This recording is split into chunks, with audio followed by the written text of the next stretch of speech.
Hi, welcome students. Today we shall discuss the new topic in the lesson ecosystem, and it is limitations of ecological pyramid, importance of study of ecosystem, and ecological efficiency. Yesterday, in the last video, I had discussed regarding the various kinds of ecological pyramids, and these ecological pyramids have certain limitations. The first one, as limitation of the ecosystem, here is ecological pyramids consume that food chain which are simple. The simple food chain do not occur in nature. Instead, food waves are present. Second is a single species may operate uh, at two or more trophic levels. Ecological pyramids have no method of accommodating such cases. And the third one is the ecological pyramids have no place for detritivores and decomposers, though they play a vital role in the ecosystem. If we talk of the importance of study of ecosystem, the study of ecosystem indicates the available solar energy and the efficiency of ecosystem to trap the same. It gives information about available essential minerals and their recycling period. Gross and net productivity of an ecosystem are known. It provides knowledge about the web of interaction and interrelations among the various populations as well as between populations and the abiotic environment.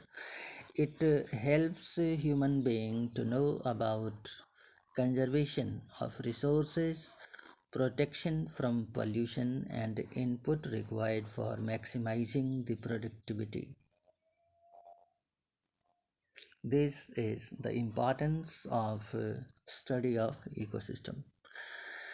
Ecological efficiency. The ratio between the energy assimilated over the energy available between the two trophic level is called ecological efficiency.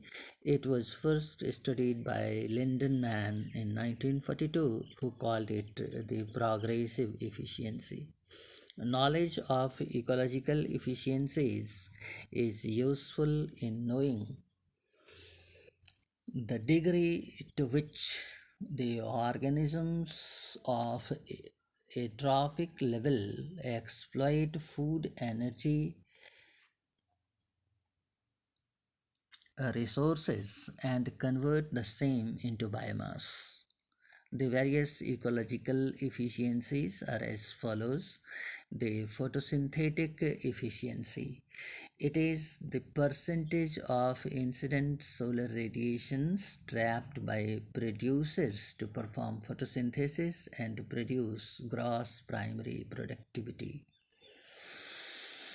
Photosynthetic efficiency is equal to the energy in gross primary productivity, and the ratio of gross primary productivity and energy in incident solar radiation multiplied by 100. Photosynthetic efficiency is 1 to 5%. It can also be expressed in relation to PAR, that is photosynthetically active radiation, when it is 2 to 10%. Second is the net production efficiency. It is a percentage of net primary productivity in relation to gross primary productivity. The species with large amount of non-photosynthetic biomass have lesser net production efficiency than small sized producers. Net production efficiency is in fact the ratio of net primary productivity and the gross primary productivity multiplied by 100. The assimilation efficiency. It is the percentage of food energy assimilated for the body building to total food ingested. And the assimilation efficiency can be expressed as the ratio of food energy assimilated and the food energy ingested multiplied by 100.